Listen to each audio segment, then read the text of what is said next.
अस्सलाम वालेकुम नाज़रीन, खबरदार की वीडियो में खुश आमदीद और मैं हूं एहसान इकबाल। नाज़रीन, आज की वीडियो में हम आपको बताएंगे कि सऊदी अरब की तारीख क्या है, सबसे पहले सऊदी अरब में किन लोगों की हुकूमत थी। इसके अलावा नाज़रीन, आज हम आपको खिलाफत उस्मानिया के बारे में भी तफसीलन बताएंगे। सबसे पहले गुजारिश है हमारे चैनल खबरदार को सब्सक्राइब कर लें और साथ लगे बेल के निशान को जरूर दबा दें ताकि आइंदा आने वाली वीडियोस और उनका नोटिफिकेशन सबसे पहले आपको मिल सके। अरब शरीफ में 1922 तक तुर्की की हुकूमत थी, जिसे खिलाफत उस्मानिया के नाम से जाना जाता है। 1922 से पहले सऊदी अरब का नाम सऊदी अरब नहीं बल्कि हुजाज मुकद्दस था। खिलाफत उस्मानिया दुनिया के 3 बरआज़मों पर 623 साल 1922 से 1299 तक कायम रही। जब भी दुनिया में मुसलमानों पर जुल्म और सितम होता था तो तुर्की हुकूमत उसका मुंह तोड़ जवाब देती। अमेरिका, बरतानिया, यूरोपियन, नसरानी और यहूदियों को अगर सबसे ज़्यादा खौफ था तो वो खिलाफत उस्मानिया हुकूमत का था। नाज़रीन, अमेरिका, यूरोप जैसों को मालूम था कि जब तक खिलाफत उस्मानिया है हम मुसलमानों का कुछ भी नहीं बिगाड़ सकते।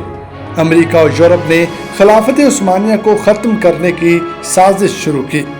19वीं सदी में सल्तनत उस्मानिया और रूस के दरमियान बहुत सी जंगें भी हुई, जो कि मक्का और मदीना मुसलमानों के नज़दीक काबिल एहतराम हैं, इसलिए सबसे पहला फितना वहीं से शुरू करवाया।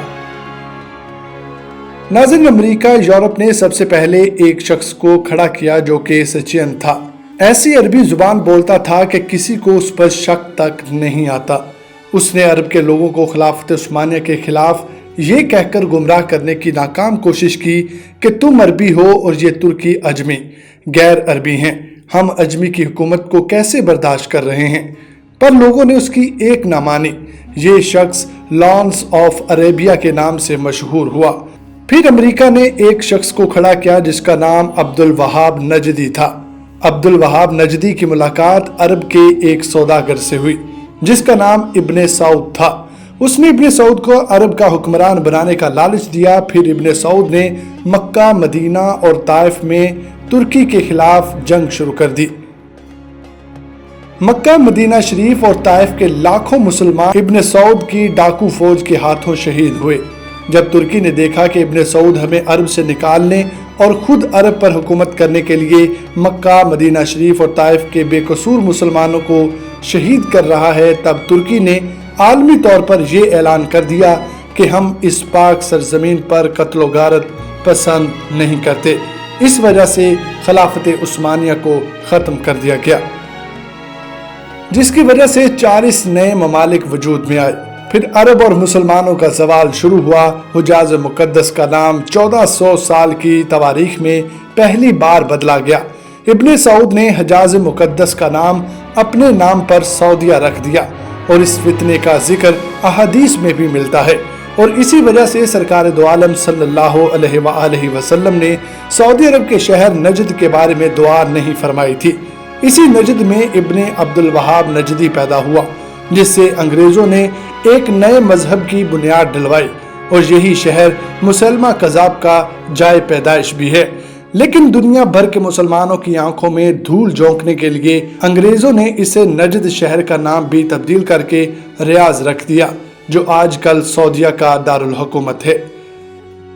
नाज़रीन, जन्नतुल बकी और जन्नतुल मुअल्ला में सहाबा रिज़वानुल्लाह अजमाइन और अहले बैत अलैहिस्सलाम की कब्रों पर बुलडोजर चलाया गया और तमाम कब्रों की बेहुरमती करके उनको मलिया मेट कर दिया गया। बदकिस्मती से आज भी कई भोले भाले मुसलमान इन्हीं कब्रों को सुन्नत के मुताबिक समझते हैं, हालांकि 1922 से पहले वो ऐसी बिल्कुल भी नहीं थी। हरम शरीफ के जिन दरवाज़ों के नाम सहाबा और अहले बैत के नाम पर थे, उनका नाम आले सऊद के नाम पर रखा गया।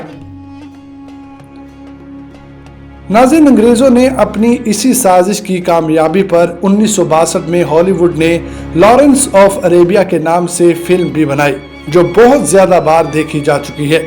यहूद नसारा को अरब में आने की इजाजत मिल गई। जिस दिन इब्ने सऊद अरब का बादशाह बना, उस दिन एक जश्न हुआ।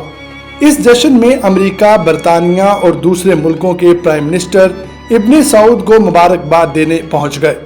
जिस अरब के नाम से यहूद नसारा कांपते थे, وہ سعودیہ امریکہ کے اشارے پر ناچنے لگا اور آج بھی رندوں کے ساتھ ناچ رہا ہے۔ یہود و نصارہ کی اس ناپاک سازش کا ذکر کرتے ہوئے علامہ ڈاکٹر محمد اقبال نے اپنے کلام میں لکھا ہے، وفا کا کش جو موت سے ڈرتا نہیں ذرا، وفا کا کش جو موت سے ڈرتا نہیں ذرا، روح محمد صلی اللہ علیہ وآلہ وسلم اس کے دل سے نکال دو۔